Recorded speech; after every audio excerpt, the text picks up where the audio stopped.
Hey everybody, welcome from the shores of Lake Erie in Cleveland, Ohio. This is Paranormal Into the Night. I'm Dino, and this is Paranormal Into the Night. Part of our Facebook group here, too, of the same name, so check it out. And we will have Mystic Misfit with some paranormal news a little bit later after the guest. But right now, let's get right to the guest. Okay, we're here with Marc Coppell. Is that how you say it?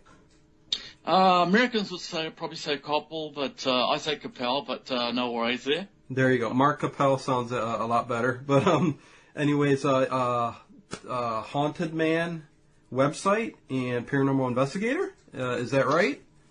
Yes, that's correct. I run a YouTube channel, New Zealand Marc, that's Marc with a C. I have paranormal videos up there, and I also run a video blog, or a vlog, I guess they're called, hauntedman.net, which also contains links to those videos and also articles about the paranormal.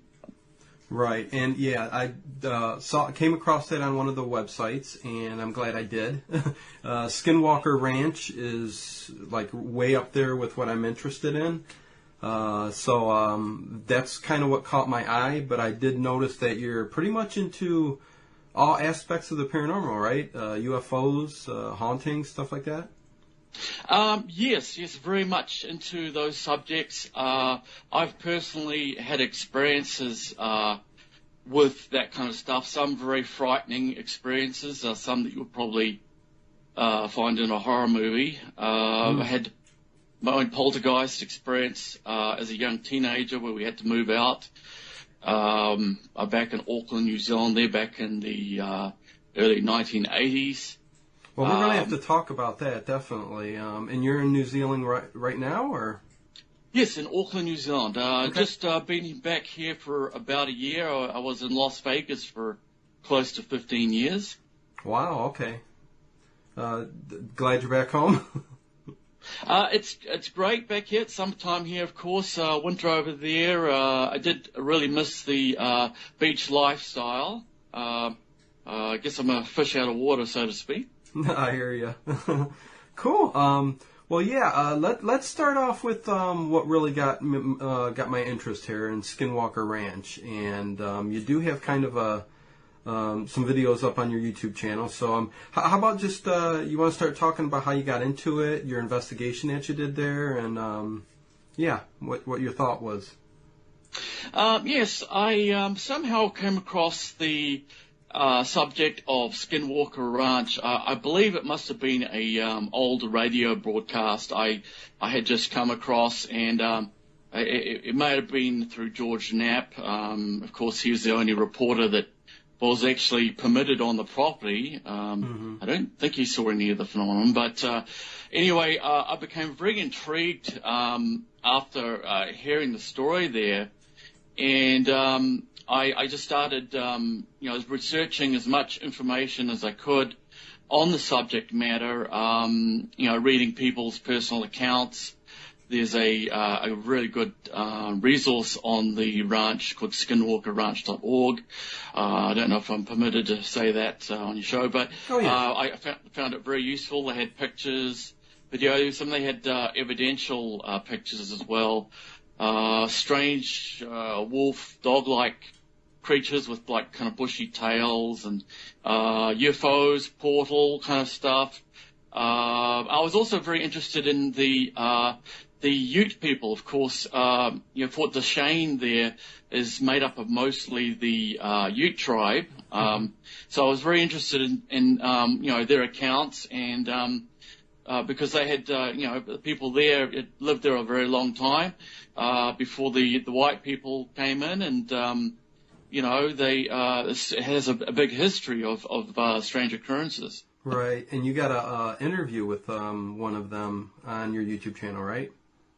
Yes, I was very fortunate. I had a friend that's very shamanic, very much into metaphysical.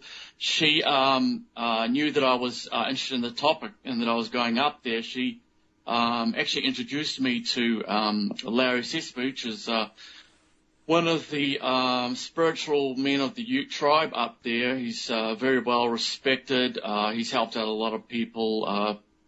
He came across to me as a very honest, down-to-earth, caring, concerning man. I'd say he's kind of like very shamanic. He uses Native American rituals to help people, and he also helps people with I guess like entity problems, things like that.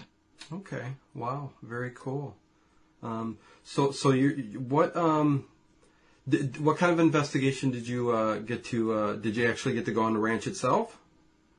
I would love to say that I did go to the property itself. I did go up to the front gate. That was actually one of the first things myself and my girlfriend Michelle did at the time. We drove up. There's actually one public access road that you can take up to the front gate there. It's actually public property. Right. As you get close to the front gate there, you'll see a series of concrete barricades, and there's a whole bunch of no trespassing signs. It's pretty obvious as you get up there, and we of course, we did all our research. We knew where it was, and we went and waited at the front of the property, and was just kind of looking and doing some videoing. I actually flew my drone up. It was very, very windy, so I didn't have a GPS drone at the time, so I flew manually, and you kind of see some of my drone footage as I fly up off the road leading up to the ranch. Mm-hmm.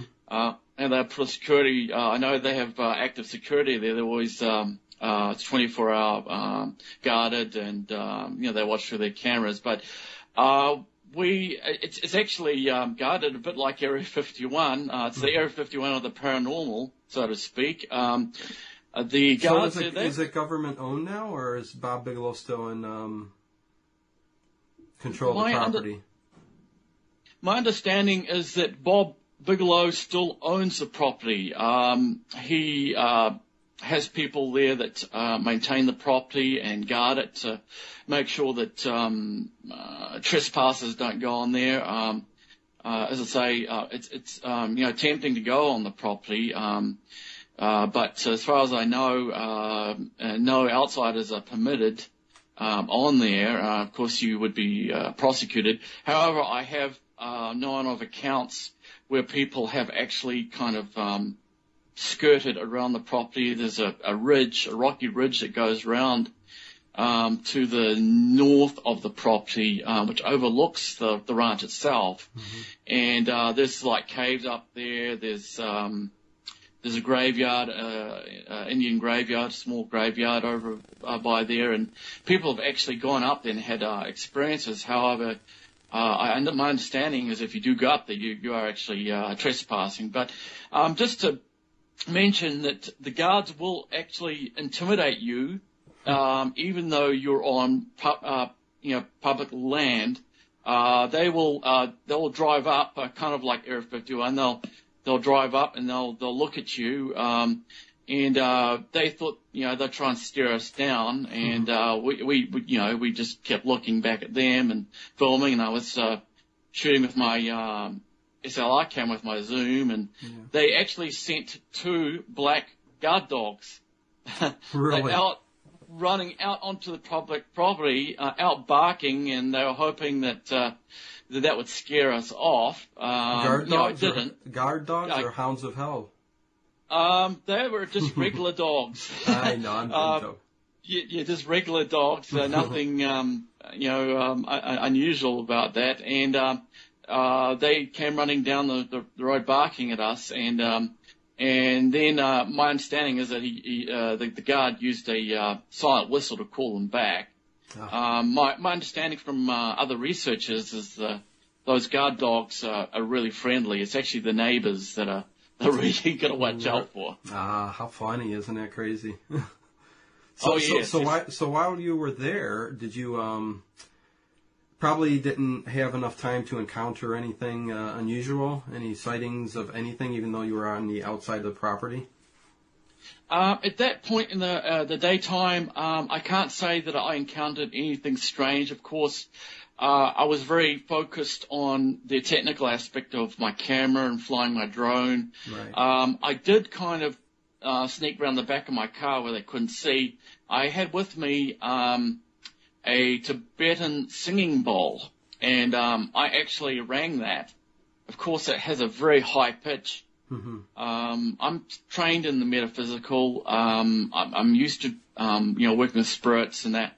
So I actually rang that, and any spirits that are around, anything like that, they will hear that and get their attention. That was my intention, was to get their attention. But I came in peace, and it's very important not to be disrespectful, because Right. these things, they will own you. Oh yeah, without a doubt. So you basically did you ever hear the interview with Art Bell when he did with NIDS? I can't remember the guy's name who was in control underneath Bob Bigelow. Com Keller. Yeah, Com Keller. Yeah. Yes, he was the he ran the operation. My understanding. Right. All the people there that was a part of the research, they all had like doctorate degrees, and physicists and engineers, and very well respected people. Oh yeah, definitely. I mean, I remember hearing a lot of his reports over the years, and one in particular from Skinwalker Ranch that caught my attention and sticks with me to this day is, I'm sure you know the same story, is the camera that they had up on like what was it, a telephone pole or something, and looking out at the property, and basically something went up and tore it off. Of something invisible. I mean, they haven't released any of the video or nothing like that, but the story is out there, and just one of the creepiest stories I've ever heard. Yes, I do remember an account of that from Colonel Alexander. I actually got to meet him at a UFO convention.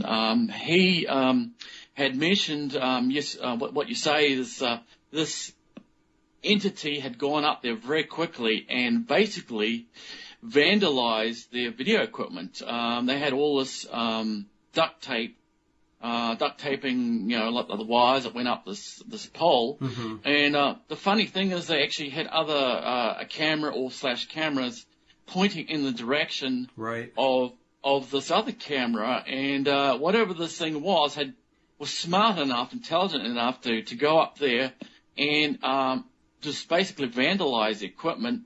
In a split second. I did remember that he did say there was some kind of small light that they saw kind of fly around there very quickly. Now, I've seen, as part of my investigations, I've seen some of these little lights that can go through walls, that can do 90-degree turns. Some people might mistaken, well, it could be an insect or dust. It can be kind of hard to discern those, but they basically, entities there basically told the researchers that, we could run circles around you. Wow. Yeah, that's such an amazing story. And the fact that they supposedly videotaped it and didn't really see anything on camera is what, And that's the sad part, though. This stuff still can't be, leaked or, let out to the public. I mean, we want to know, if stuff like this is really going on. I think we as the people should know about it, What's your thoughts? Yes, I mean, I want to know the truth, regardless of what it means. I mean, for me, it's that passion that's led me around the world, looking for answers to that very question. Is there a life after death? Time and space. Are there other dimensions that are around us? I firmly believe in that after my, studies into near-death experiences and out-of-body experiences, remote viewing, and similar topics. But yes, I definitely want the answers to that. And why would you think Bob Bigelow put in all this money into this Skinwalker Ranch research and everything? And why do you think that he hasn't let anything out? I mean, I think that was his whole point, is to get some answers on stuff like this and let the people know. I mean, well, that's a very good question. Skeptics will say, well, this is all just rubbish, and someone was trying to make some money off it. Obviously, Bob Bigelow, who obviously, for those that know, he owns the Budget Suites, Las Vegas. Mm-hmm. He's a billionaire. He, knows George Knapp very well, and he also has contracts with NASA to build part of the inflatable modules to go on the space station. I believe still waiting for that to happen. Yeah, he's been talking about that for many years now, huh? Yes, he has been, and I think just like I'm not comparing him to the Nazis, but the Nazis were very interested in the subject of the paranormal and UFOs and stuff like that, and they were working on they had their own black projects, and they were trying to get technology to their advantage, whatever means possible. And I believe that Robert was doing the same. He was trying to get technology, and also from the Jesse Ventura show, a conspiracy theory. If you've seen that, he mentions the same thing, that that he thinks that Bob Bigelow was trying to get alien technology so he could benefit with that technology in space. And I can certainly understand trying to get that kind of technology to make space flight a lot better. Yeah, without a doubt. I mean, the thing, like I said, it just upsets me that all this research does go on, and we just, as ordinary folk, don't get to see the evidence. But I guess so be it. That's the way it goes, huh? Yes, it's like we have to do our own research, and the trouble is we've got to sift through misinformation, disinformation, who's telling the truth, who isn't telling the truth. Sometimes I give credits to the people, researchers that have died under mysterious circumstances. You wonder if they were onto something and that someone didn't like what they were saying.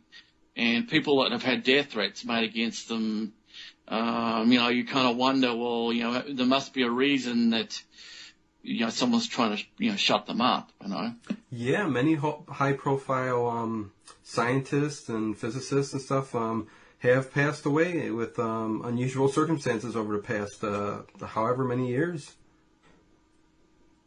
Yes, I think of people like, Phil Snyder and Dr. Carla Turner and, people like that had, with a passion was trying to dig into the bone of the subject matter. Yeah. And one other incident that I'm sure you've heard of, too, from there was the portal that opened and the creature that came out of it. And, in the night vision, I think they were using to see this entity. Oh, yes. You're talking about the NIDS researchers, right? Correct, I believe. Yeah, my understanding was there were two observing up on the ridge and two on the ground, and the two on the ground saw this. I'm just paraphrasing from the account I read, but there was some kind of dirty orange kind of orb-like thing that kind of expanded, kind of in front of them. I'm not sure how far away it was, but they were able to see the details, and it grew to a point where it expanded like a tunnel into another dimension. They saw this entity come out of it, some dark, faceless entity came out of it, and I think they were pretty terrified. And the people also above them in the elevated spot on the ridge also saw it, and I guess the hole closed up, this thing had come out, and now it was in the darkness around them. But, I guess it didn't affect them anyway. It just, scared them a lot, which I can understand. Right, just a strange sighting. I'm sure you're up on it. Stuff still happening on this ranch to this day, I'm sure, right? Yes, I've spoken to some of the local people up there.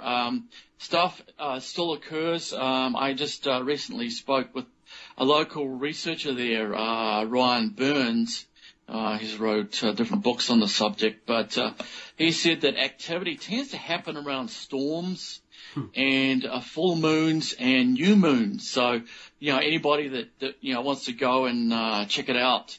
Now, I just, want to say, you don't need to go onto the ranch itself. You can, find areas, public areas where things happen. And that was my experience. Things do happen. Of course, the locals have seen all kinds of things there. Mutilations, cattle mutilations have occurred, in other ranches, around that area as well, as around the world, of course. But Right. This is definitely the epicenter of where these, at least two main portals are on the ranch. Well, you've talked to the locals. I mean, what do the Ute people believe is actually happening here? Is it extraterrestrial? Is it a combination of all different kind of paranormal activity? Well, I believe it's a combination of things. The rancher, Terry Sherman and his family, when he moved in, the ranch was left vacated for I think it was about 7 years. And the family that owned it had died, and they owned it for a long time. I believe it was 1930s, since the 1930s. Mm-hmm. But so you've got people that own the property for a very long time.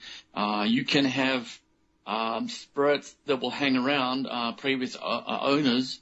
And also, of course, going back into the deep past, the Ute tribe was pretty much at war with the Navajos, and they would curse each other, and under my understanding is that the Utes actually took some of the people as slaves, and the Navajos would use their curses and black magic, and would send like a skinwalker, apparently.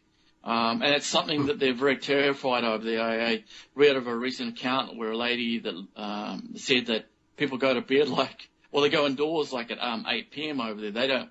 Wow. They'll avoid the ranch, And I also read of an account where some bulldozer was digging a road and dug up an old grave where bones came out. I heard reports of Indian graveyard. Also the Buffalo soldiers which were there, some of them were Freemasons. In the area you get Masonic symbols that are carved into the stone.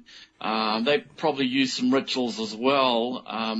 I think there's a bunch of stuff. Is this on the property or surrounding?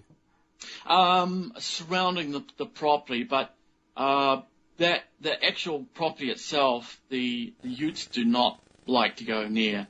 In fact, Larry told me, he says, that area there, near Dead Man's Curve up near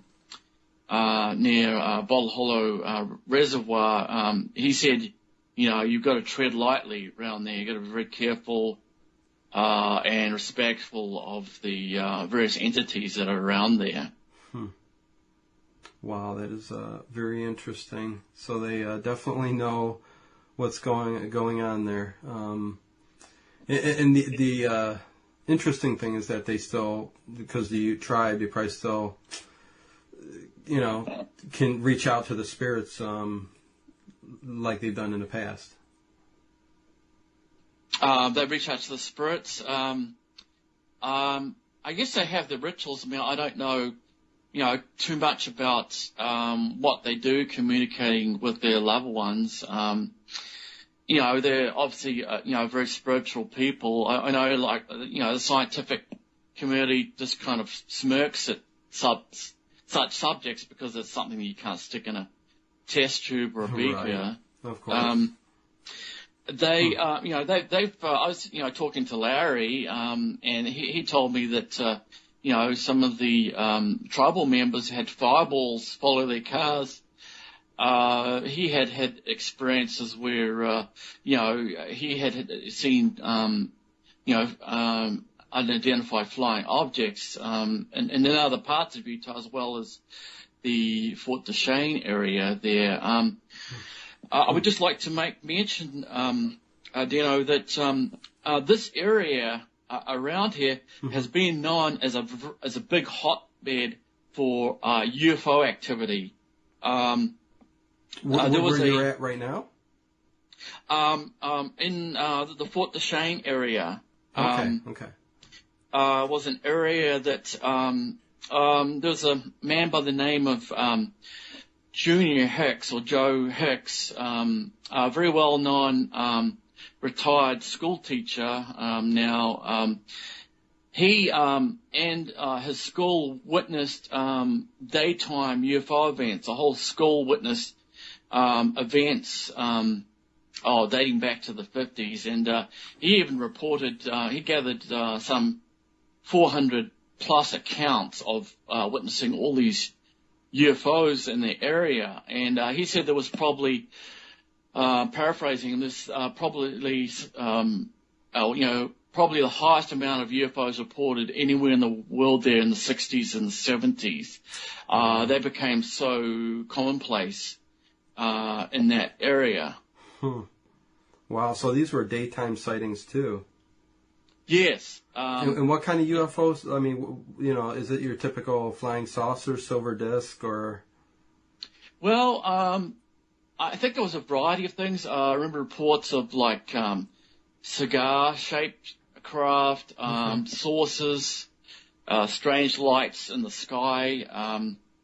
I don't know too much about the, all the different varieties that they saw, but I know that, that there were probably at least half a dozen that actually saw occupants in those craft too.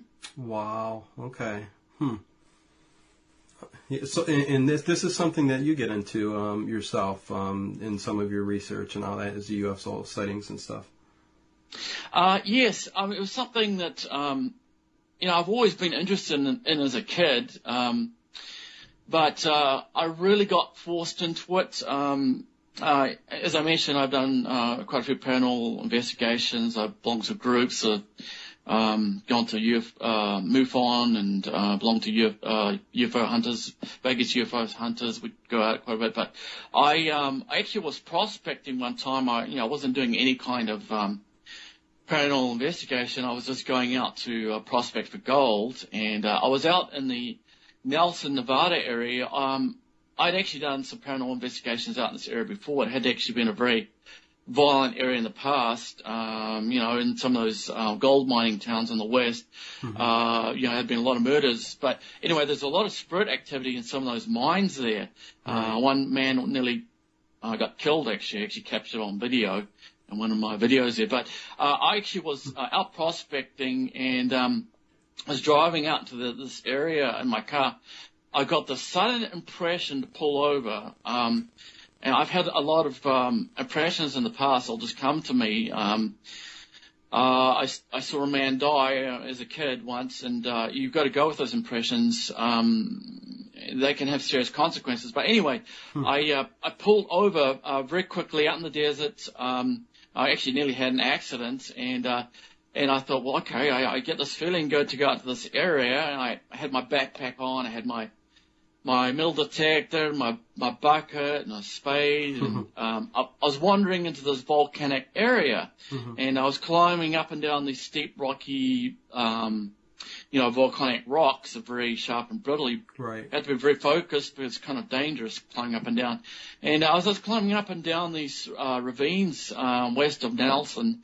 I noticed this silent craft that it flew about half a mile away from me, estimated on Google Earth. The silent, oblong, silver, metallic, kind of like liquid mercury vehicle that flew straight in front of me. And if I hadn't been looking straight ahead, I wouldn't have seen it. It was completely silent. It flew through these small mountains to my left, to the west of me, and it was basically self-driven. And I had a camera in the back of my bag, and I was pissed that I couldn't get my camera out and fast enough. It was only up there for about 9 or so seconds. Yeah. So I decided just to watch it. It actually landed, and I was trying to get to this area where it landed. I was hiking up and down. I actually kind of took a little video of, I'm panting like crazy and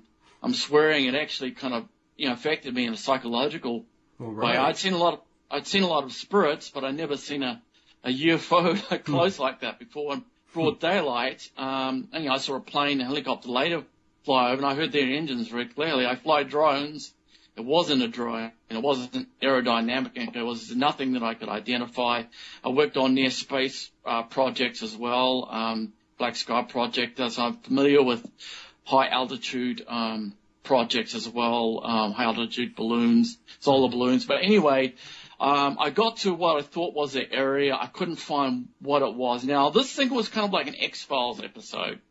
I thought, I was kind of mad. I couldn't find where this thing landed, and I just thought, well, look, I'm going to leave this area. I was kind of freaking out, actually. I couldn't believe what I'd seen. I was mad that I didn't get it on camera. Yeah. And a lot of people complain and say, well, people, they don't capture things, we don't have any clear footage of UFOs. Well, caught off guard, 9 seconds, it's kind of hard to get to something that quick. I would be more interested in looking at it myself. Yes. And then you can observe what it does. Right. Now, this gets stranger. Huh. As I returned back to my parked vehicle, I was getting close to my vehicle. I was wearing, desert, hiking clothing. I had a camouflage neck covering on. And I was getting back to my vehicle close to the road there. And I had my vehicle, Mitsubishi Montero Sport, was parked by the side of the road. Mm-hmm. And I noticed a vehicle drive up to mine, stop, and then these two tall people, I'd say people, inverted commas, they approached my vehicle and they started looking in my windows. Now, they were tall, thin, about 6 foot tall at least. Tall, thin, they wore kind of like tan, covered kind of like coverall kind of clothing. And it was just kind of bizarre, They drove up in a vehicle? Yes. There was like a little, stone, little, off the road driveway that kind of led to this area. And I thought, well, this, I don't know, this is kind of strange. They're coming from the area where I saw this thing land. And I don't know what would have happened if I had been about 5 minutes earlier getting back, but I just kind of watched them, and then they got in the car and drove out. It was so was this an open area once you got to it? You would have definitely seen it if it landed, right? It had a lot of ravines, so it landed in a spot that I couldn't see it actually land, but it did veer down, completely silent, and the sun reflected right off it. It was highly reflective. Yeah, you said it was like mercury. Are you saying that it like a wavy form, like when heat rises from something, or what gives you that mercury? It was just like mercury in a reflective quality. It didn't, it didn't move like a liquid or anything like that. It was just basically an oblong vertical shape. And at first it was kind of like, I thought it was kind of like a humanoid shape. It was vertical, but it was basically an oblong with rounded edges. So it wasn't very large then either, or was it? No, it wasn't all that large. I estimate it was probably maybe up to 30 feet high, if that. I'm guessing probably about that tall. Because they say a lot of these, UFOs are here and they enter through the ground and into the earth. So, could be an explanation. Yes, well, they could have had, active camouflage. They could have seen me, and I actually heard gunshots before it came through the mountains. So I don't know if people on the other side of the mountain range were firing at it, or they did see it and they were just target shooting like people do in the desert. But It was a very strange event, and I think if I could have had my camera out, it would have been one of the best UFO captures. Very frustrated though. Wow. Well, Didn't get it. Yeah, what can you do? I mean, even nowadays with all the fakery out there, it probably still would have people saying, it's not real. But that's the day and age we kind of live in. So that's why we even got to dig deeper in our research and get credible witnesses and, do our homework, so to speak. Well, that's true. There's a lot of fake stuff out there, and that's the stuff that gets the views. They get millions of views. Right. Fake stuff, and a lot of times they'll put it up there. It'll be anonymous. No one will claim it. They'll just make some sort of claim. So yes, you've got to be, open-mindedly skeptical, right. You could, some of the stuff you can tell that it's CGI, if you, look closely and right, of course. shadows and reflections and consistencies like that. Yeah. Well, that's why you definitely gotta do your, homework and your research when you're, looking into this stuff, I mean, it's one thing to go up on YouTube and just search UFO, flying or something like that, and you'll get how many hits with videos and stuff like that. So yeah, you definitely got to watch. It's harder and harder in the day and age we're in, but yeah, without a doubt. And I mean, what else do you want? I definitely would like to get into your spiritual side a little bit more, or even your the polter. You said you had a dealing when you were younger with a poltergeist. Yes, back in the early 80s, I had experienced a lot of experiences with spirit beings. Now, is there a reason why you seem to be open to all of this paranormal activities, no matter what it is, like your spiritual side, the poltergeist you're about ready to talk about? Well, that's a good question. Growing up, I actually didn't grow up in a religious family. I didn't have any of those, ideas implanted in my head as a kid. Mm-hmm. I mean, family-wise, my family had a lot of experiences as I grew up. But as a boy, I did see what I call the terrifying wraith kinds of entities, what I call the hooded ones. Okay. Darkness against dark. They wore robes. They were hooded. They would approach me. I was, as a kid, very terrified of them. They would come up to me. I actually had two dogs on my sleeping bag. When I saw one of these, I got woken up out of a deep sleep, and the dogs were growling and shaking, and they were like going berserk. They were trying to get away, and they were trying to run. As a kid, I was holding on to them. And the dogs ran off into the night. They're terrified. But I've seen some very scary stuff. I've seen the entities with the white eyes of spirits, kind of follow me around. But the poltergeist activity that we had in Browns Bay, Auckland, New Zealand at the time, somebody in my family done a Ouija board. I don't know if it's directly connected with that. Right. However, it's suspect. Some person did a Ouija board with a friend in my house, my home at the time, and I feel that maybe something was called in. From what I heard, I wasn't present, but from what I heard, that they started getting activity around that. I'd be at home by myself and hear something walk up the stairs. I'd hear things calling my name. They'd go like Mark, like this. Now, I've actually captured spirits saying my voice in some of my videos, so that I'm not schizophrenic. Right. So you've dealt with this your whole life, then? I mean, it hasn't left you from childhood. Yes. Wow. Basically, okay. I didn't go to it; it came to me. Then I've had the positive stuff. I had a relative who had died, had came to me. I just saw a light form, and basically a telepathic kind of communication was communicated like love, and that she was kind of a sister that I did not know about. And I told my mother about it. In the morning, she was shocked, and I heard her talk to a neighbour about it. apparently I had a sister that had died that I did not know about at the time. However, the activity in our home, positive, negative stuff, I would be at home, as I say, and I'd hear something walking up the stairs on the inside. The door handle would try to open by itself. Things kind of got worse.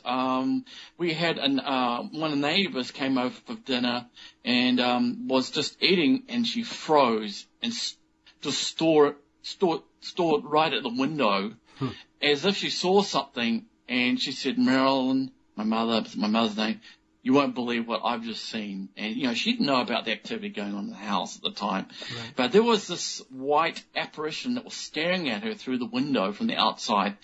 We had all seen it. It had run past the window, would look at us through the window. And things kind of got worse. There was a bunch of things happened. It all culminated to a point where there was a loud banging going on inside the house. I was in my bedroom at the time. I believe I was watching TV, and my mother was on the phone at night. I believe it was a Sunday night when it occurred, a while ago. Mm-hmm. And I thought, well, maybe that sound is my mother making noise, and my mother thought it was me making a sound. And the sound got louder. Bang, bang, bang, bang. These vibrations were going throughout the whole house. And I walked down the hallway. My mother saw me. You know, I saw my mother. We both looked at each other. Well, that's not either of us making that. What is that? And it was coming from downstairs. Basically, what it was a series of heavy windows connected by a steel rod. These windows were very hard to push. They would kind of jam very easily. These windows were slamming open and shut. Wow. And there was so much power, and the vibration was going through the house. Now, when I turned on the light to go down those stairs to encounter whatever it was, it was like a horror movie walking. And my mother was behind me. Yeah, this was nighttime, right? I'm sorry? This was nighttime? This was nighttime, yes. Wow. Just seeing you guys going down the steps, I couldn't imagine even doing that. But go ahead. That was terrifying. It was like something in, one of those horror movies. Yeah. You hope it never happens to you. And I walked down there. I didn't know if I was going to get attacked by something or what. So I went down there. It stopped as soon as I turned the light on. It had a very cold feeling, like goosebumps. You could feel something watching us down there. We were all pretty terrified my mother and I. There's a theory that poltergeist activity is activated by a lot of emotions, and sometimes, if there's a teenager present in the house, there's the theory that, it's the energy of, having a young person there, the energy from them. And, we had a lot of family problems, around that time. You could say that, well, maybe it was, that helped ramp up our activity. Right. But it's continued with you throughout the years, so evidently it must be something that you kind of... Other kinds. We were kind of forced out of the house. We left the house for 3 days. I didn't go to school for 3 days. Of course, I didn't tell anyone at school what happened. Wow. We went to the parapsychology clinic there in Takapuna, Auckland. We were there trying to find someone, a parapsychologist or someone who could help us with this situation. We were scared to go back to the house. We didn't know what else. We had my baby sister as well. We were worried.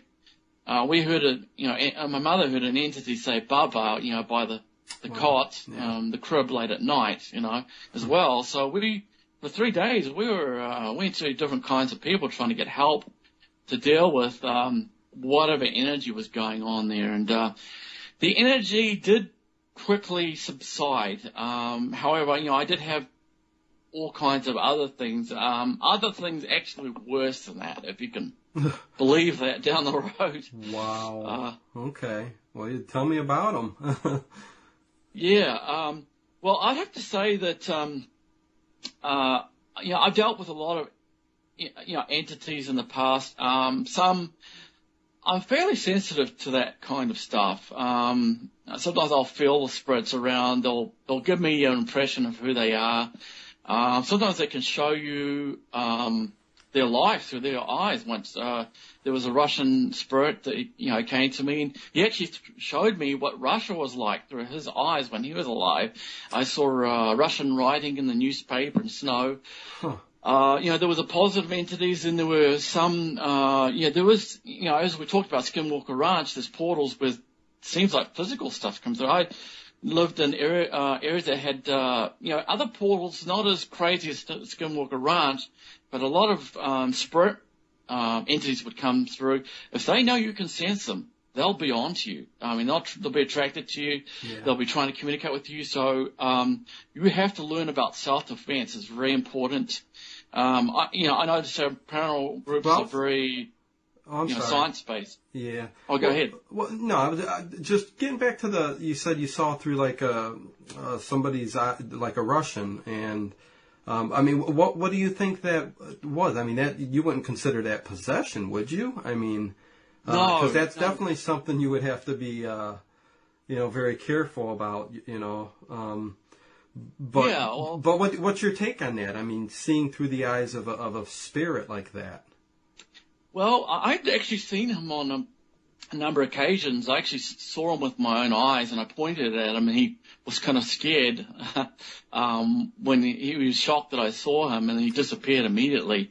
But he had kind of visited me a lot, and was kind of I had someone who was very gifted who could see spirits all the time. He actually lay down on my bed and left a physical imprint in my bed. I actually took a picture with a crappy Nokia phone where there's actually a head that's lying in this fluffy bed pillow that you can't imprint it without laying a physical object, which shows that these things contain matter, spirit matter, even though it's not the same matter that we know, that they are somewhat subject to our same laws of physics.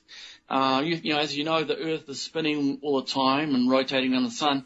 Well, if these things didn't have some kind of connection to our kind of gravity, they would be left out in the universe, So they are affected by, similar laws to us. I had one that cut my throat. I could feel them watching me. Cut your throat. And, it actually, C-U-T, capital C-U-T, yes, actually cut my throat, Wow.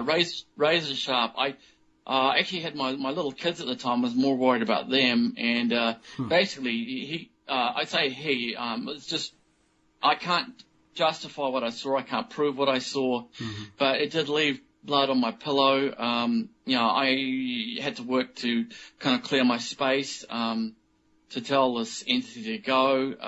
I had also worked with a psychic medium. When you do paranormal investigations, it's very important to learn about, think logically, but also spiritual defense as well. You can easily have stuff follow you home. When I was working with this psychic medium, we were going to people's houses. We're actually doing clearings, clearing this energy. Basically, you're repossessing people's houses from dark energy. Not all of it is dark. There's a lot of, people, the unknown, people get scared of things they don't understand. Not all of it's negative. There's a lot of, actually really just wanting help, or, you want to first help them. You don't want to, come to them as like an enemy. But, I had a spirit, they would target you at 3 o'clock in the morning that come and I've seen some very ugly stuff. I've been punched in the face a couple of times. Well, let's jump back to the spirit that sliced your throat. I mean, anything you could say about that? Like what it was, why it did what it did? Was it a one and go? I mean, you never seen it again, or? I've seen ones like it. It was more of a third eye sense. I didn't see it with my physical eyes. However, more like extrasensory perception. I would just feel it there, and I was waiting for something to happen. I didn't know what it was going to do, but I've seen other ones like it. Basically, I had to smudge my space. over the years, I've kind of learnt techniques to deal with these kinds of entities, and I've actually worked on actually helping some of the spirits cross. But I believe this thing didn't like me because I was kind of like a threat, basically trying to help spirits cross over. I get the spirits, they'll come up to me calling out for help. Now, when you're doing EVP work, Spirit Box does work. I've had my first and last name called. I do Radio Shield Ghost Box work, but a lot of times we get spirits that actually call out for help. And they'll call your name. They'll give other confirming evidence. But, so do you think that other, the one that sliced your throat, the demon, do you think it's a demon? Do you think it's something that, like you said, you said it, might be angry that you're trying to help other spirits get to the other side. So is this a demon or trying to keep them here? I suspect it's one of the lower astral entities. There's all kinds of spirit forms. It's you think about life forms on Earth. Well, there's a lot more life forms over there than there is here. To be honest, I don't know what it was exactly, other than it was a low vibrational entity. Okay. Basically, you have to fight fire with fire. They don't like higher vibrational beings. If you try to put a lot of light and love into your atmosphere, you have to raise the vibration. Try not to be afraid. I know it's a very hard thing not to be afraid when you've got stuff like that in your place, but some of them feed off fear, like the shadow people, for example. I've dealt with them. They can actually be very hard to deal with. I've seen them. My girlfriend / wife has seen them around me. I picked them up, what I call them, psychic kind of sense. I've also seen them. They do not like being seen. They I'll give an example. Those some of the entities will feed off your energy. Mm-hmm. The shadow people, which you no doubt have probably heard about, right. On the subject. There's all kinds of shadow kinds of beings, but the ones that I'm talking about are kind of like leeches. They like to feed off negative energy. I'll give you an example. One time I was watching a movie that was actually very violent, and I noticed that I was getting angry, and my anger was kind of getting worse and worse and worse. And I stopped myself, and I thought, hey, this is not me. I mean, the movie kind of followed me up, but my emotional energy was like charging, getting higher and higher. And as soon as I said, well, this is not me, stop, this dark shadow left me and took off into the bathroom and disappeared. Wow. Now, I would say it was probably, firing up this emotion, probably feeding off it. Unfortunately, these kinds of beings will do that. They'll love things like fights, people getting into arguments, and right. It's actually a good idea when you move into a place to have it saged. Tell the spirits there that you come in peace, and a place that you don't know what's happened there. Some places, have, some, negative stuff attached to right. it. But it's always good to, go in with a positive mind. That's, a very good defense, in general. Right. To fight back with, what do you, any idea what the shadow people are, or is it just another, energy in the realm there? Well, a lot of people are afraid of them. It's kind of a thing that instills fear. From accounts I've heard from other people, they are of the lower astral. I think there's a variety of them. I can't prove anything. Right, because we all go by ghost or demon. I mean, I don't think we know very much else than that. Like you're saying, there's so many different degrees. I don't think we understand that really. Yeah, I mean that's the challenge. Is what source can you rely on when it comes to these kinds of beings? People that have dealt with them for a very long time or can communicate with them. You might find it's best to kind go with people who are very well experienced, you know, and obviously, you know, look for evidence around it. But I can say that I don't necessarily say they're demonic. I mean, yes, they're one of the negative. I have dealt with what I call a demonic. It was extremely hard to deal with. It was the worst thing I've dealt with. Basically, I was under siege. It would turn, there's certain signposts for things like that. Like, for example, I would go to bed, I had a bowl of water by my bed, it would turn the water to sulfuric smell. Huh, okay. Anybody that knows these kinds of things about them, you know, sulfur is one of the signposts of a demonic infestation. Right. You know, animals can sense things. I guess it's worse is when you don't know that something's infecting you, and it actually can influence your emotions. Like you might, you know, they might make you feel very depressed. Their goal, according to, you know, Bishop James Long, who's, you know, pretty well-known exorcist, you know, if you're into theology and that, but, Yes. you know, he says that their goal is to control you and basically have you submit to them and, go out, kill others, commit suicide. That's their end goal, in part. You know, have people do harm to others, basically cut themselves from other people, you know, things like that. Right. You you know, think that's a big reason why a lot of this stuff goes on the planet, when it comes to murders, suicides, and stuff like that? Yeah, I think it is very plausible. There's a lot of stuff around, and you know, I would say they probably, you know, where there's one, there's others. Yeah, I think Father Malachi Martin used to talk about that, the perfectly possessed. Yeah, I mean, I don't think it happens overnight. You know, I have seen temporary possessions. I've seen the positive kind with trance mediumship. You know, of course, there's the negative kind. I believe that people, you know, are protected with an auric field. You can kind of erode it by, you know, like getting drunk and into drugs and negative stuff. You can kind of erode your auric field.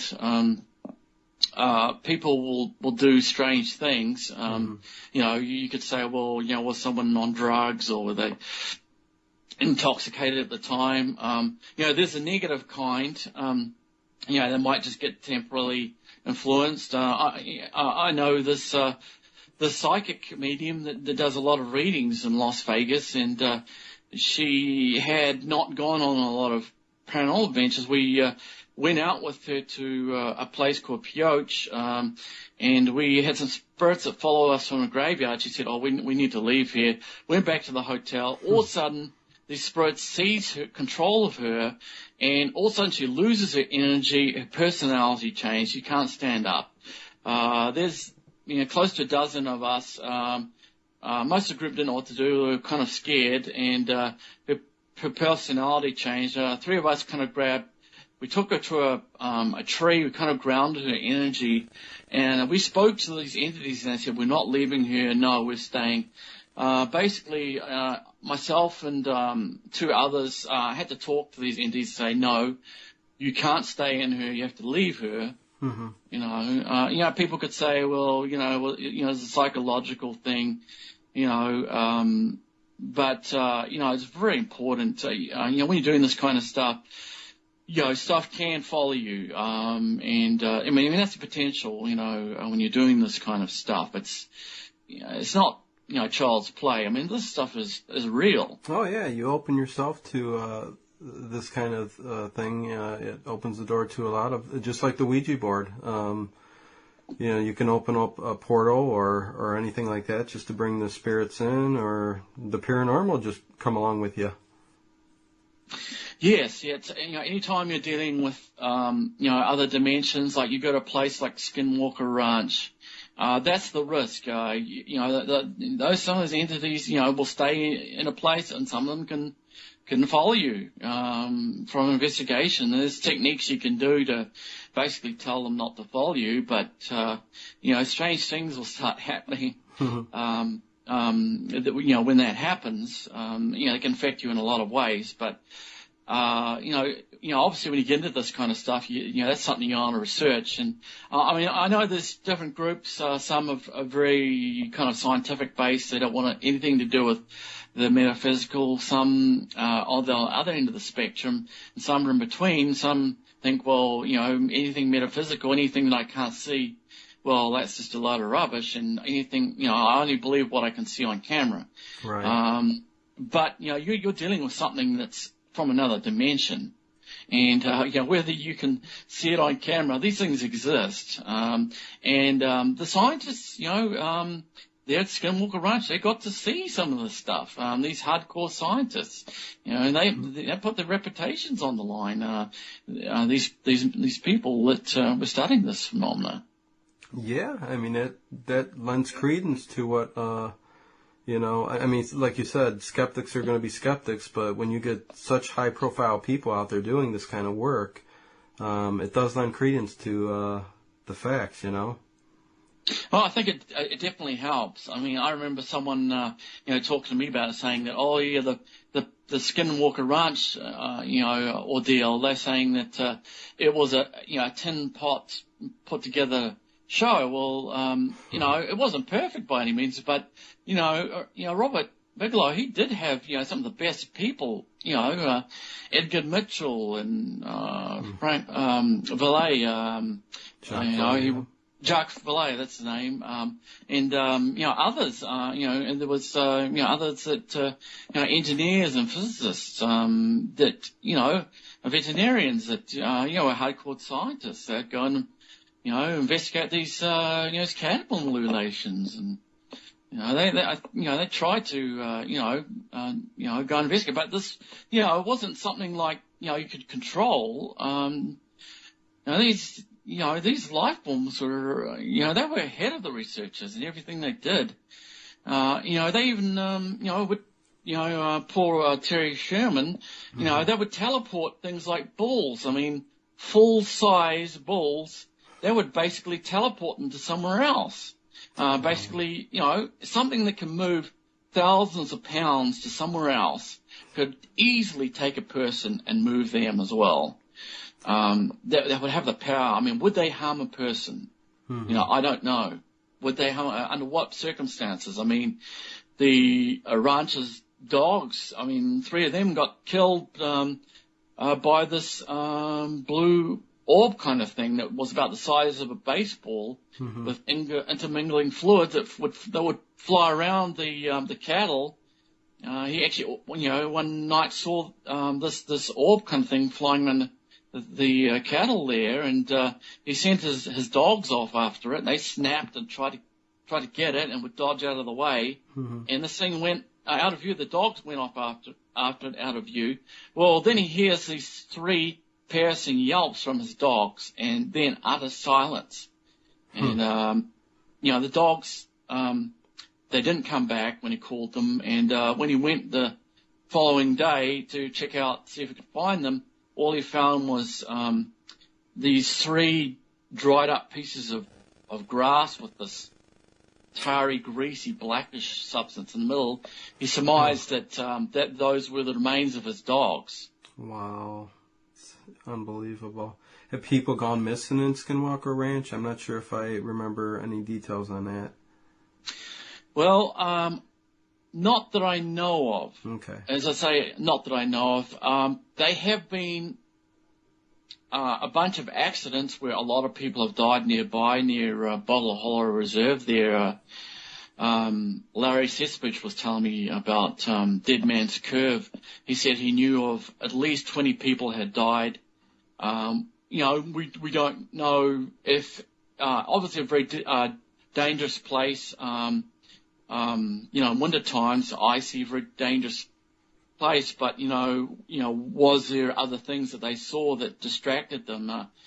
There was also a patrolman that died too, out there as well. Mm-hmm. So there was at least 20 plus people that have died in this particular area. I had, in going to this area, as I said, I wanted to talk to locals. Locals, they are very reserved. I had producers of the sci-fi show Fact or Fact contacted me trying to find witnesses in that area. I believe they were having a hard time trying to find witnesses. The people are very reserved. They don't like to talk to outsiders, and I can kind of understand if the Mickey is, kind of taken out on them, and they make them look like they're foolish. But yeah, that was a good show, Fact or Fake. It didn't last too long, but it was a good show. Yes, I did enjoy that they had a good balance to it. They tried to, see if things could be, proven verifiable. I mean, was there alternate explanations?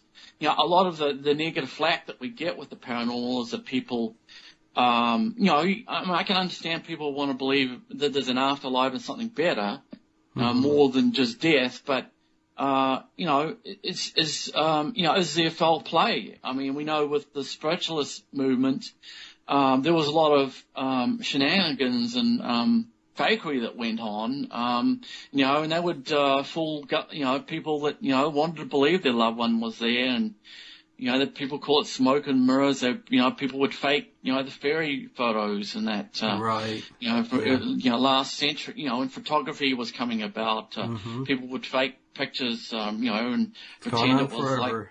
like Uncle Fred or whatever, But I would like to, if it's okay, to bring up an account, a big UFO account that happened in that area. Oh yeah. In recent times.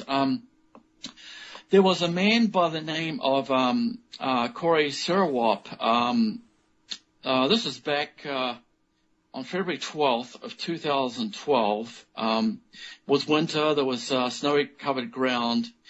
At around 6 a.m., the power mysteriously went out in the Fort Duchesne area, and this security guard, Corey Sirwap, he gives an account in Slug magazine and also his own account on YouTube.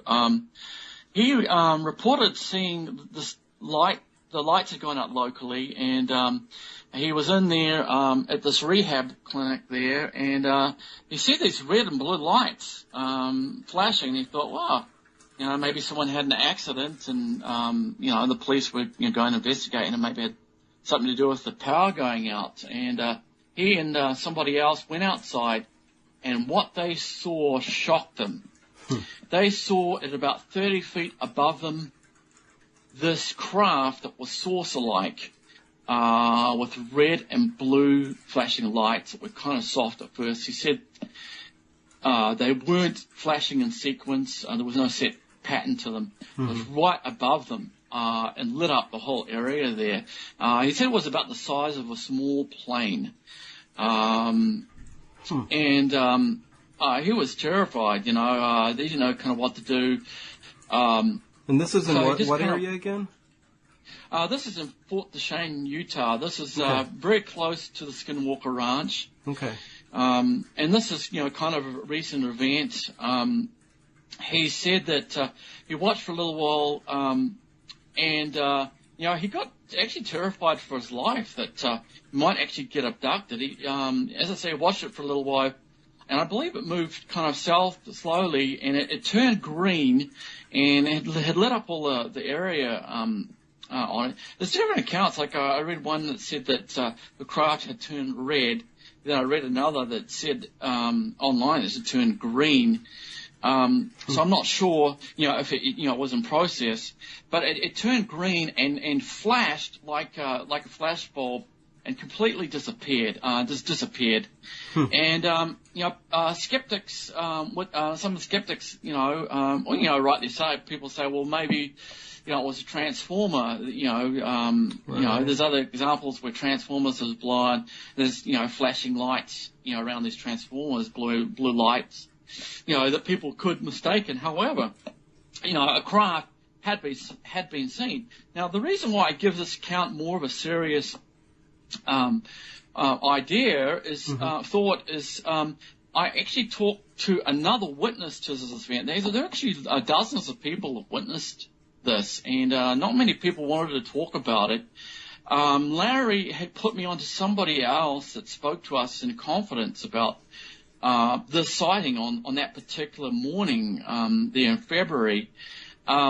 This man, he was pretty nervous. He met us in public, someplace, and he didn't want to be filmed. He didn't want his name used. I just want to point out that Corey, who gave the report of what he saw, actually was let go of his job. That stuff kind of happens to people that report things like that. Right. But anyway, this other man, because of his standing in the community, it's a small community there. They all know each other pretty well. He told me that he knew a lot of the youths who saw what happened. That described the same saucer craft, and it actually shook them. I mean, they were having mental problems dealing with this because it affected their view of reality. Wow. And this witness that we spoke to, this other witness, he and his girlfriend, they saw the same lights. They actually said the same thing. They said they thought it was the police outside. And his dogs were terrified. He said, my dogs aren't scared of anything. My dogs went and hid. His girlfriend, who was very skeptical of UFOs and anything like this, she saw it. She was terrified. She didn't know what to make of it. But he wanted to talk to us and just kind of, I really wanted to get his account on camera, but I had to respect his confidence in this matter. Right. No, makes sense. Before we do end it and all that, I'd like to get because this is just something I'm always looking for, the afterlife, what your thoughts are on when we pass on. I don't know if you've ever had a near-death experience or you know much about it, but that's probably something that's, as in most people, high up there on what's there after we die, we pass on. What are your thoughts on that? Well, that's a good question you asked me. I did write a paper on near-death experiences when I was going to university. So, I studied different points of view. I read different books about the subject. But, people that they die, they flatline. Technically, they're dead. Their heart stops. Brain activity ceases functioning. People hooked up to machines, and, all brain activity ceases. Well, some of the people that have that experience, they are able to describe floating in a position above their body, and some of them are actually able to describe things that they would not know otherwise. They describe, I remember one person described the very strange instruments that were used to operate on them that, a non-professional, a non-surgeon would not know about. Or they would see, like, for example, maybe a shoe on top of, like a hospital ledge, in a very elevated position that, there's no way unless you flew a drone or went very low, in an aircraft, you'd know about that kind of thing. Or they'd see someone's name badge, stuff like that. I think it, examples, give a lot of credence, that something's actually going on. When you combine not just near-death experiences, but you look at things like remote viewing that even the government invested in, particularly like in the 70s and the 80s, remote viewing and, out-of-body experiences. Yep, I was going to say that too. I think they kind of support the idea that there's some part of us that goes on. There are intelligences around us all the time. I do a lot of what I call ghost box sessions. Some people love them. Anybody that spends enough time doing this, I use radio shielding. I want to shield out radio signals with Faraday pouching, and I've had my first and last name come through. I've been in mines where radio signals can't even go, and I've got responses. Do you put any of the EVPs up on your YouTube channel? Yes, Okay. actually quite a few of them you can find online. I was in one mine, and I asked them, this is an old gold mine, I said, is there more gold in this mine? Well, a moment later it says, gives me a rhetorical question, says, is there more? Like as though to tease me, I think, and there's a lot of cries for help. That's the saddest part. When you're doing this. Yes, that's one of the things that gets me. I mean, you hear child's voices, whether it means they're children or not, I'm not sure. It could just be the sound coming energy-wise that makes it seem like it's a child. But that's the one thing that gets me with a lot of these EVPs for sure. Yes, I mean, I don't blame you saying that. I mean, we don't know for sure, do we? I mean, unless we're there dead with them. Right. I say dead, the spirits at the Washwood Club didn't like me saying dead. They said not dead when in response to me asking them. Twice they said not dead. But, they know who we are. They know what we're wearing. They're around us all the time. That's kind of freaky. And it makes you wonder why they haven't passed on. I mean, what is actually keeping them here? I mean, wouldn't the first thing you want to do is pass on, get to the next step in, whatever this is that we're doing? Well, good question. I mean, why are they here? I mean, is it residual energy? Is it just energy that's got captured somehow? Something to do with something under the ground, quartz in the ground, or something in the ground that's captured. Mm-hmm. An energy that replays itself? Is it something like that? Or is it actually intelligent energy that, responds to who you are? I firmly know that, these things are real. They will even touch me. They'll come up and touch me in that. It doesn't freak me out. I'm so used to this kind of stuff. I mean, it's very fascinating. When you have these experiences, when you have the negative experiences, that's not so fun. But when you have the positive experiences, that kind of just, helps you deal with death. I recommend, anyone dealing with the passing of a loved one to look into, books. There's a lot of good books on near-death experiences, out-of-body experiences. Robert Monroe, he's passed on, but he started the Monroe Institute. You can actually train your body, fake it to fall asleep, and you can, if you, at a certain signposts, your spirit body will go through, what they call vibrational states, before the spirit will leave the body. Apparently everybody leaves their body at night, and they just can't remember it. But if you're able to trick your body to fall asleep, you'll go through certain phases where you will drift out of your body. It'll feel like things are starting to shake, and it can be kind of a scary feeling. You have to learn to, control your emotions. I've been out of my body. I've floated to the ceiling. I can't say I wish I could say that I could do it control, but you can go to other planets, you can go to other dimensions. Yes. It's absolutely amazing. And my understanding is that that Bigelow, speaking about the subject, did actually have remote viewers, look at the situation. I tried to see what was actually going on at Skinwalker Ranch. I mean, that's, definitely one angle I would take, the metaphysical kind of angle. Right, for sure. Well, just one more question. The whole thing about passing on, do you believe it's reincarnation, in reincarnation? And if so, why is it that we don't remember our past lives? Like I'm sitting here right now, living my life out right now, and there's nothing that I remember, say I lived before. Do you have any thoughts on that? Well, good question. Why don't we remember anything? Well, it makes it seem a little pointless. In my mind.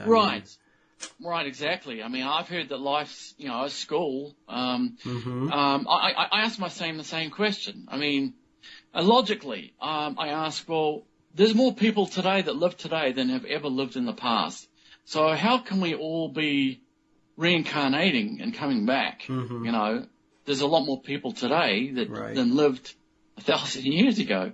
Unless they somehow spread it out somehow. But people do what they call regression therapy under hypnosis, or they'll go to an expert. I've had it done.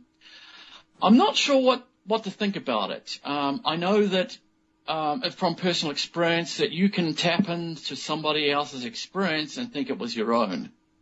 You can tap in through somebody else's eyes and see exactly what their life was like.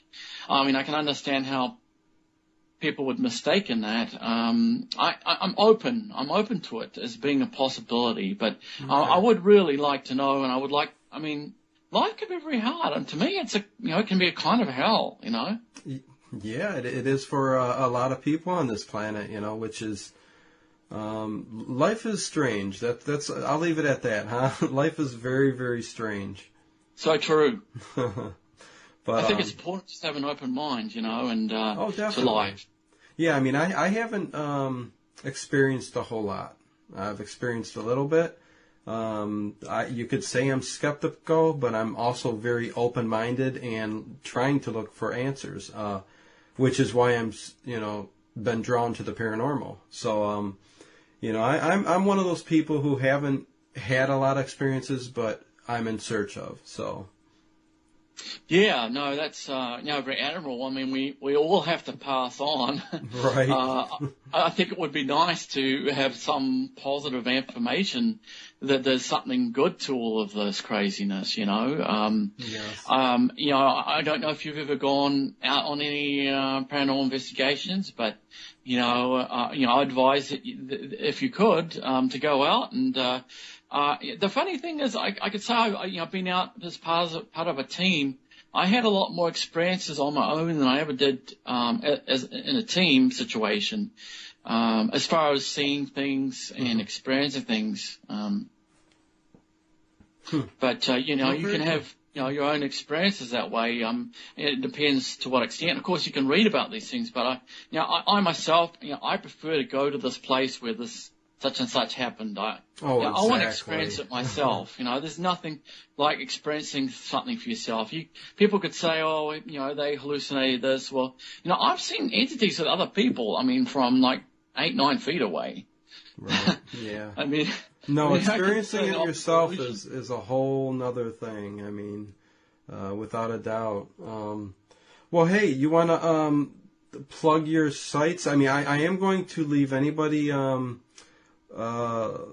listening. There will be links to his YouTube channel and his Haunted Man site underneath the description in the YouTube video or channel of mine. So it will be there, and I will also put links up, Mark, in our Paranormal Into the Night Facebook group. So I will put them wherever I can. And if you want to plug them real quick, you can go ahead. Yeah, I appreciate that, Dino. Yes, I'm all about helping people. I mean, if they're going through something terrifying, I definitely, they want answers. My YouTube channel is New Zealand Mark with a C, and my site is hauntedman.net. And I do have, some information on there, about how to deal with, some of these entities and that. And, if you're having a problem, I'll be happy to talk to you or maybe try to put you on to someone that could maybe help you. I mean, there's help out of there. You just have to kind of find someone who can, what works and what helps. And I appreciate you having me on the show. No, thank you for coming on and talking with me. And thanks for being part of our Paranormal Into the Night group, too. Nice having you there. No, thank you. It's fun. I really enjoy the subject matters. Definitely. Well, thank you very much, Mark. And again, appreciate it. And you have a good night, okay? Okay. Good evening, Dino. Okay. Thank you, mate. Thank you, man. Yeah, bye-bye. Hailing from somewhere in the Pacific over the mysterious continent of Mu, I am the Mystic Misfit with your Paranormal Minute. Is it a cougar? Is it a character from a Japanese anime? A bizarre version of a cougar was actually found among the hunting community of Idaho. Idaho State Journal reports that it had been shot and killed in west and southeast Idaho last week by an anonymous hunter. The conservation officer who inspected the animal sent the photo to Idaho Fish and Game Southeast Region Office in Pocatello, and they were quite surprised at what they saw. The photo shows horned teeth growing out of the cougar's head. Experts have analyzed and tried to identify the cause of the anomaly, with no explanation so far. Theories, however, range from a rare tumor, one that can spawn grotesque growth capable of containing hair, bone, even parts of limbs and organs, a very rare condition in humans, but there have been cases observed in the animal kingdom among mammals, like dogs and horses.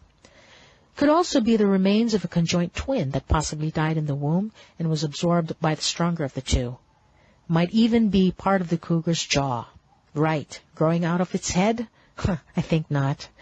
The poor cougar will remain in the hands of the hunter, who plans to make him another game trophy, while Idaho Fish and Game hopes to be able to conduct more tests on the cougar to be able to reach a more solid conclusion. Remember the huge periodic table we all had to suffer through memorizing in chemistry class? Well, it got bigger. It's been 2 years since the last two elements, fluorovium element 114 and livermorium element 116, were officially initiated into the club. The new elements were added after the International Union of Pure and Applied Chemistry, acronym IUPAC, reviewed scientific studies published by the teams of researchers in the United States, Japan, and Russia. These elements are among the heaviest in the periodic table and aren't known to exist outside the lab. They're highly unstable, and just to formulate them in the lab, researchers have to crash lighter nuclei into one another. Plus, they don't exist any more than a second before breaking down into other elements. So why do we need to find newer and heavier elements when it takes so much to develop and they don't even last that long? Well, these elements may help in perhaps unlocking just one of the many mysteries of the universe, the secret to stability, in the creation, development, and destruction of stars. Currently, the new elements have been temporarily named as follows: Anuntrium for element 113, Anunpentium for element 115, Anunseptium for element 117, and Anunoctium for element 118. Forgive me if I butchered any of those. In the next few months, the scientific teams will propose new names for them, and I do hope they would name at least one Lazarium, IMHO. It's no easy task, but hopefully they will choose names that will roll off the tongue a bit easier, eh? A new NASA study suggests that dozens of previous advanced civilizations, much like ours, existed on Earth, but they all came to an abrupt end. The study suggests that humanity as we know it could come to an end the next few decades based on the patterns that they have seen with previous civilizations on Earth. NASA has funded a study that looked at early civilizations and came to the conclusion that there's definitely a pattern reoccurring in every civilization thus far that strongly suggests that we are one of many and that we are quite possibly repeating history over and over again with the outcome of always being one of collapse and doom. These factors have kept on repeating themselves and have been the culprit for ancient civilizations before us. In the report, applied mathematician Safra Montashari and his human and nature dynamical model claims that the process of rise and fall is actually a recurring cycle found throughout history. The study also points out that higher technology will not save us from imminent chaos. I repeat, will not. Mr. Montashari says the fall of the Roman Empire and equally if not more advanced Hans, Mauryan, and Gupta empires, as well as the many advanced Mesopotamian empires, are all testimony to the fact that advanced, sophisticated, complex, and creative civilizations can also be both fragile and impermanent. And finally, to the delight of most, guess who's being resurrected? The Crypt Keeper! Yes! Ha ha! Well, maybe. Along with writer-director M. Night Shyamalan, who himself is coming back from the dead, or rather from exile. And his latest project will be the reinvention of one of the many-loved horror anthology series, Tales from the Crypt.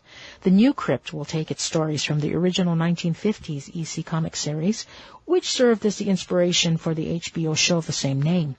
HBO version of The Crypt ran for 7 seasons, starting 1989. I got every series, too. And although I'm very excited about this, it is still not clear if the show's star, The Crypt Keeper himself will be involved in this new version. Come on, Knight! You'd better get it right this time. Thank you for listening to Paranormal Minute. I am and will always be the Mystic Misfit, helping to bring back the spookies right here on Paranormal Into the Night. Till next time, stay spooky. Thank you, Mystic Misfit, for the Paranormal Minute. That was very cool. And now we go right into the Haunted Corner, where each week I'm going to bring you a spooky story, a haunting, a haunted houses. And this week I will start with some of Northeast Ohio's greatest haunted houses. We got quite a few in the area, which is cool for me. The first one I want to talk about is actually the coolest haunted house in Ohio, and pretty well known, I think, in the state. The Franklin Haunted Castle. Very cool place.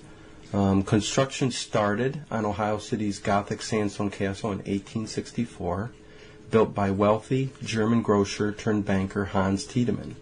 The house contains 30 rooms across 4 stories, including an unknown number of secret passages and hidden doors.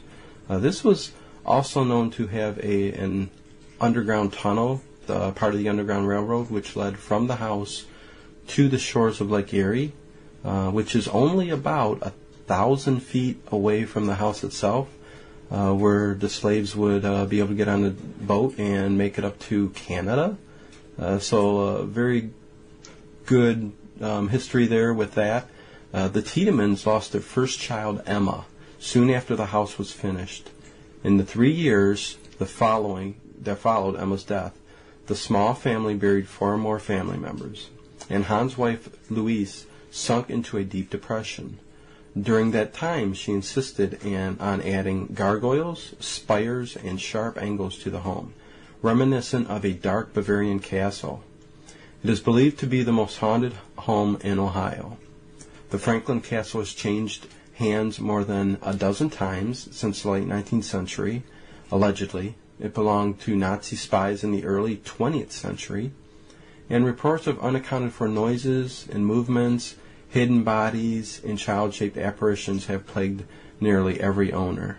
One of the biggest stories of Franklin Castle is one of the children being hidden in the panels of the house, the rooms, which freaky in its own. And my family actually visited this place and heard what sounded like child cries while they were down in the lowercase stairwell. So very, very haunted place, and I'm only hoping that they keep it around. It's been in so many people's hands over the years that you would hate to have the history of this house be gone. But one of the most haunted homes in Ohio. Next is the Squires Castle. The legendary Squires Castle, situated in what is now the North Chagrin Reservation of Cleveland Metro Parks, is just a small taste of builder Fergus B. Squires' original version. Fergus, a founding member of the Standard Oil Company, fell in love with the scenery of the Chagrin Valley and dreamed of a country castle fit for an oil baron. The Squires Castle we know today is actually just a shell of the gatekeeper's house for the estate he was never able to build. It's big enough as it is. I can imagine how much bigger he wanted to build this thing. For a short time, though, the gatehouse was used as the home for Fergus's wife, Rebecca. Very sad, leaving her there all by herself while he was away on business. Legend says that Rebecca was an energetic city girl who wanted nothing to do with the wooded paths and grassy fields. She grew restless, and her red lantern could often be seen wandering the hallways out of boredom on the especially lonely nights. I would say so, in a big place like that all by yourself. What happens next is a point of contention amongst storytellers and official city documents. Local legend argues that late one night, while wandering up the hard stone stairwell, Rebecca became startled and fell and killed herself and broke her neck by falling down stairwell. So, she tumbled backwards down the cold concrete staircase. Today, visitors report that Becca still lingers in the castle hallways, occasionally showing her red lantern in the window, still longing to leave the countryside. What a sad story to be able to just stick your wife in the house like that and say, I'll be back in some months. Not a good thing, and it's something she didn't like. So, very sad story. And that leaves us this week with our first Haunted Corner.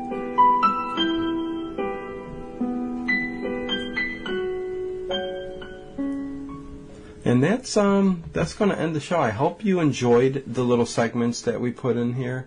Like I said, this is all new to me. I'm trying to put together a great show. Hopefully every week it'll get better and better and better. And I would eventually like to have a live chat on Google Hangouts with everybody from the group after the show, just to talk about it and stuff like that. This week I was messing with some software and stuff and trying to figure all this out. So, new to me. I'm doing my best, and hopefully it gets better and better over time. I'd like to thank Marc Coppell.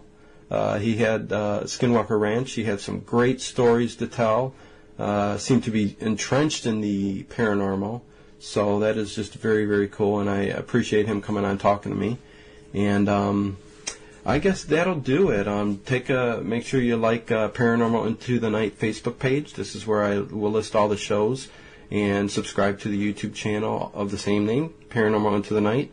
And for everybody in my family and my Facebook group and everybody listening, thank you very much, and I will see everybody later. Next week.